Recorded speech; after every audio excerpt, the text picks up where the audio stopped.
Hola chicos, ¿cómo están? Mi nombre es Dana, soy de primer semestre de la Facultad de Psicología y hoy voy a hablarles de un tema muy importante sobre la materia de fundamentos de la psicología social, y el tema en el que yo les voy a hablar es sobre los estudios de la obediencia. Primero que nada, ¿qué es la obediencia? Bueno, la obediencia es menos frecuente que la conformidad o la condescencia. ¿Por qué? Porque hasta las personas que poseen autoridad prefieren ejercer influencia a través de su mano. Ahorita les digo un ejemplo a que quiero llegar a decir eso, pero para las personas que no entienden bien o que tienen otro concepto de obediencia, algo más que les puedo decir es que pues más o menos es la aceptación y cumplimiento de una instrucción, normas o mandato, y generalmente dado por una autoridad, ya sea en ámbito familiar, social, laboral, religioso o civil. Sobre lo que yo había dicho sobre la decondescencia, que porque hasta las personas poseen autoridad, aunque pueden usarla a menudo, prefieren ejercer influencia a través de su mano. Bueno, a lo que yo quería, bueno, un ejemplo que yo les puedo dar es sobre lo de la Segunda Guerra Mundial, en que pues las tropas del ejército alemán obedecieron órdenes de torturar y asesinar a millones de civiles desarmados. Un ejemplo que el maestro nos dio fueron los juicios de Nuremberg, y que les puedo enseñar aquí, les puedo enseñar aquí un clip. ¿Durante cuánto tiempo fue comandante del campo de concentración de Auschwitz? Desde el principio. ¿Y cuál era su propósito? En aquellos días, albergar a los prisioneros que estaban bajo custodia preventiva. ¿Y después de eso? Mi jefe me llamó a Berlín, el Reichsführer Himmler, fue en 1941, y me informó de que el Führer había ordenado la solución final al problema judío. No estaba seguro de lo que tenía que hacer. Adolf Eichmann me aconsejó que visitara el campo de Treblinka para aprender cómo operaban. ¿Y qué aprendió allí? La verdad es que no me impresionó. El comandante tenía que eliminar en 6 meses a 80.000 judíos utilizando monóxido de gas. Yo tenía una idea mejor. Uno de mis guardias en Auschwitz, por accidente, había olido un desinfectante químico llamado Zyklon B y se desmayó inmediatamente. Se me ocurrió que si con poca cantidad de ese producto se mataban piojos, tal vez con más mataría humanos. Lo probé con unos prisioneros de guerra soviéticos encerrados en una sala y resultó. Tardaron en morir entre 3 y 15 minutos. ¿Y luego? Construí cámaras de gas para acomodar a 2.000 prisioneros cada vez. En Treblinka eran de 200. Construí 4 grandes hornos para quemar los restos. Aunque increíble, podíamos eliminar a 10.000 personas en 24 horas. Pero eso era operando al máximo, lo cual era agotador para mi gente. Como media, despachábamos unas 2.000 personas al día. ¿Cuántos hombres necesitaba para despachar a 2.000 personas al día? Contaba con un equipo de aproximadamente 3.000 hombres. Y durante su estancia en Auschwitz, ¿cuántas personas despachó con ese método? Aproximadamente 2,5 millones.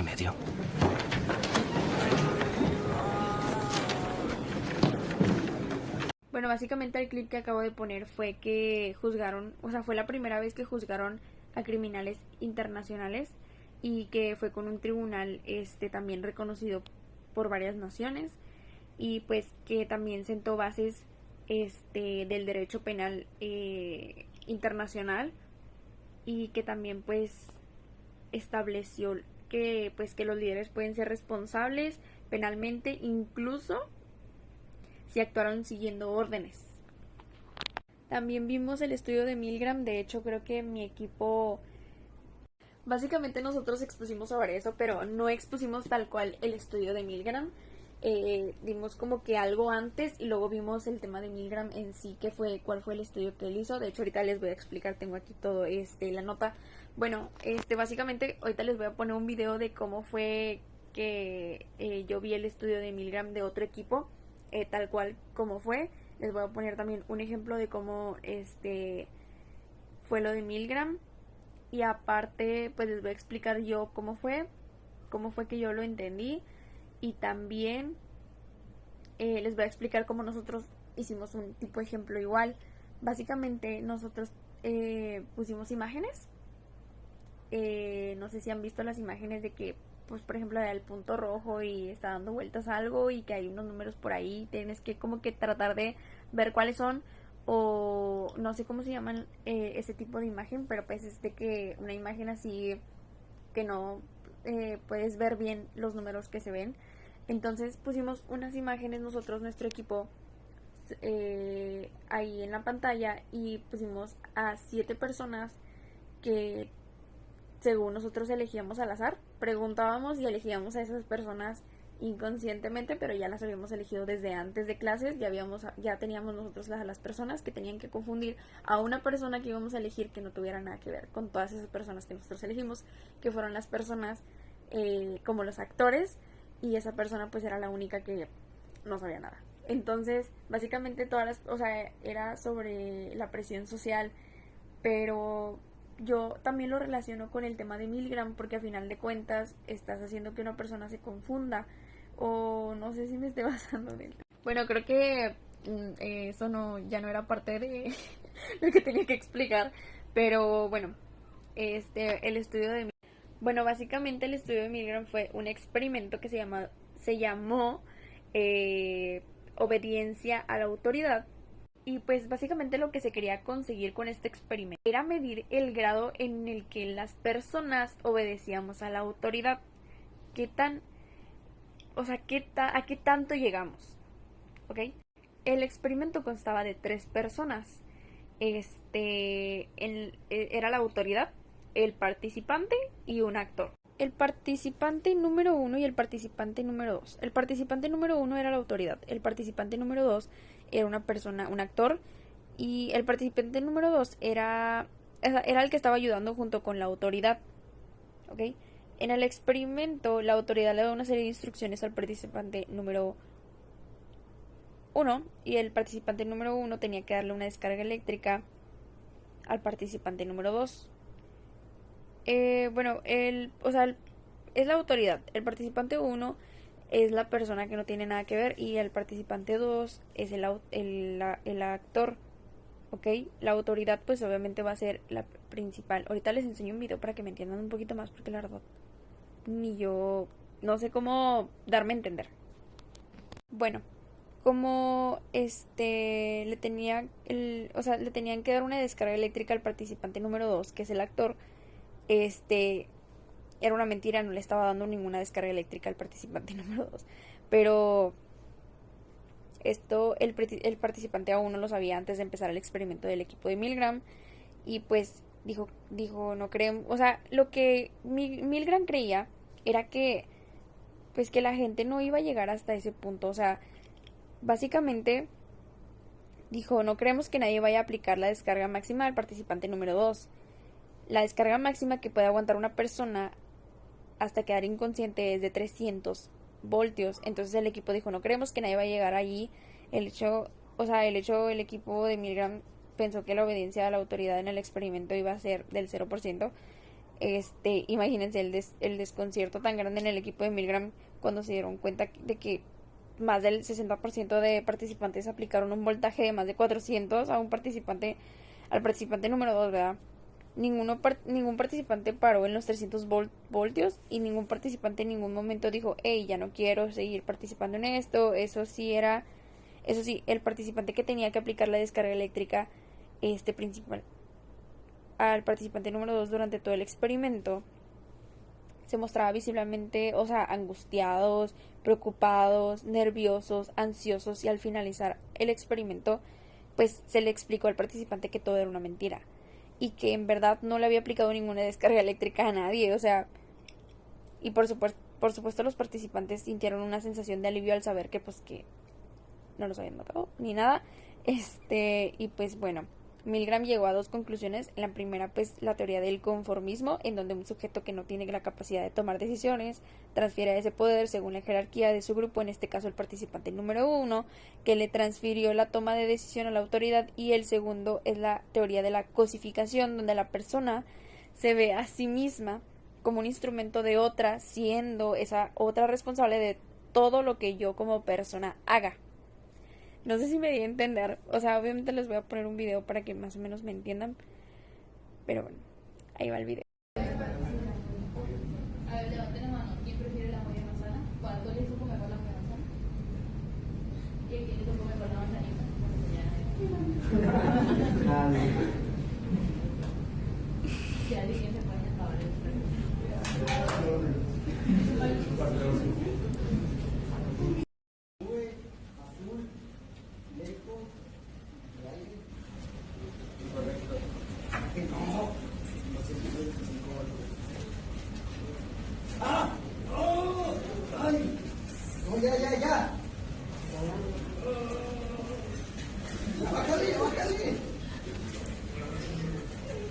Room?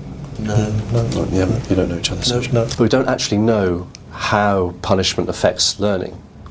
After a brief introduction, our subjects are tricked into thinking they've chosen their role as teachers in the experiment. And if you could just tell me what your positions are. Learner. Learner and teacher. Learner. Teacher. Our subjects observe the learner being instructed by the scientist, who is just another actor. This electrode is connected to a generator in a second room. We'll be going with the teacher. Okay. Just make sure that we have a good contact with the skin and so it doesn't cause any blistering or burning. Is that comfortable? That's okay, yeah. Okay, and we just place these straps around your arms just to avoid any excess movement. Those aren't too tight. No, that's okay. No. The teacher will read out some word pairs to you.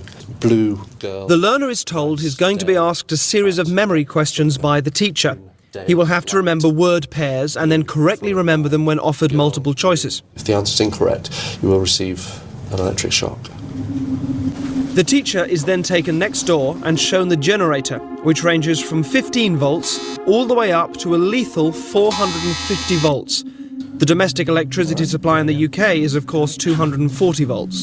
Your job is to read Our teachers are given the list of questions and told to increase the voltage each time the learner gets a question wrong. They are then given an example of a low voltage shock. and try and estimate in volts the amount of shock you feel you're getting. Okay. Jesus. Oh, shit. Do you know how much that was? Enough. 75. It was actually 45, which is still good. Oh my god. Teacher, begin. Shoe horn. Steam. The point of this test is to see whether the teachers, our subjects, will call a stop to the experiment or continue to the point where they are administering seemingly lethal electric shocks to the victim simply because the scientist is telling them to. That's correct. The next word is bicycle. The options: tyre, race, helmet, shorts. That's incorrect, so there'll be 120 volts.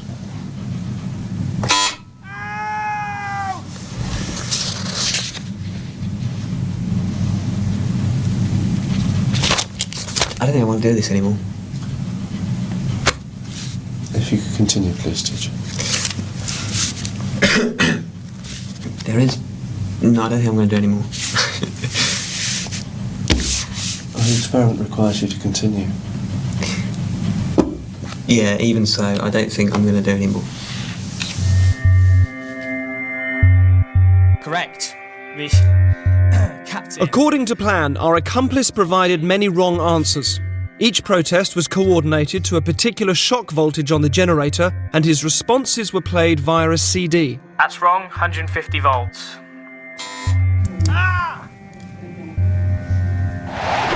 The correct answer is Captain Shoe. Cup. That's wrong. 225 volts. Ow! Take it off! I've had enough of this!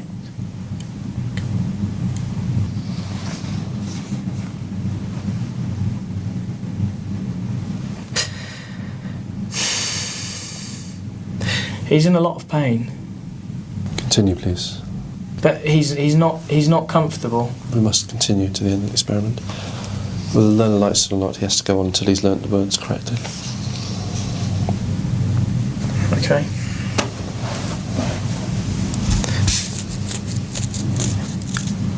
Forest. That's wrong. 240 volts.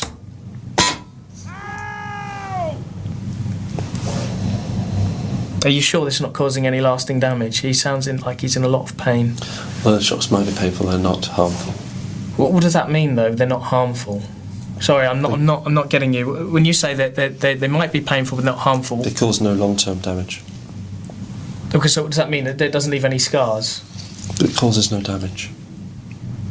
That seems very cold and calculated to me. This doesn't seem like a very... Anyway. Golden.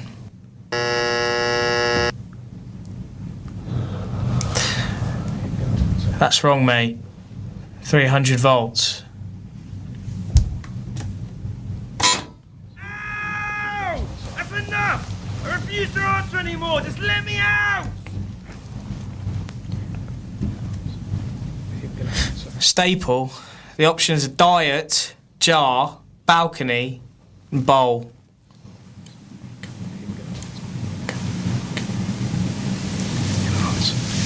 I'm gonna answer.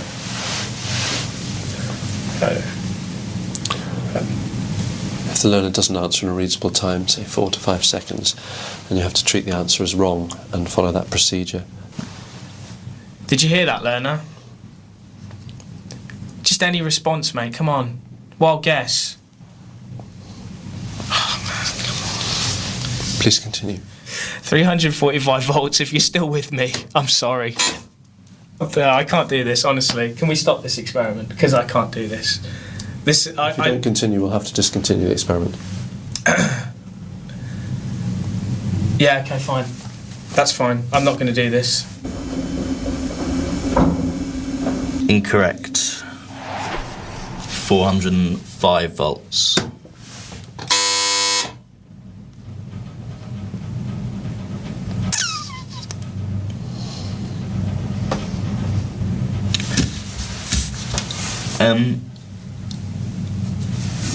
Sorry, I don't know. Does someone want to check on him or something? It's just he's not making any noise now, and he was before. And well, I'm quite happy to go on, but I'm just a bit worried about. If you would continue. Yeah, I'm just a bit worried because he was like he was like complaining before about the. But no harm will come to him. But he's not making any noise now. It's essential that we continue with the experiment.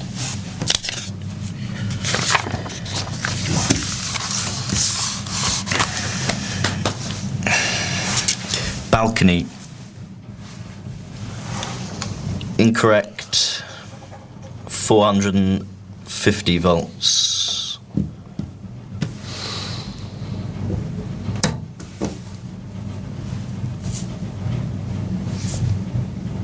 You promise he's not. It won't. Please continue with the procedure. You say it hurts, but it's because it's like it says they're dangerous in a shot. It'll be all right. Yeah. Please continue.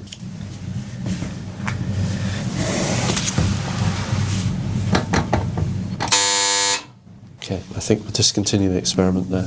All of the subjects were told the true nature of the experiment was to see how they would respond to authority, and that it would eventually form part of this show. He is okay. I can tell you, yeah, he's absolutely fine. You actually weren't administering electric shocks to him at all. He is. Wind, bird. In the original Milgram experiment, psychologists were asked to predict how many people would continue to the point that they were administering the highest shock on the board. Their prediction was 0.1%. They were wrong. The results of our experiment were almost identical to the original. Over 50% of participants continued up to 450 volts. The majority of people will administer lethal electric shocks just because a guy in a white coat is telling them to. 450 volts. 450 volts. 450.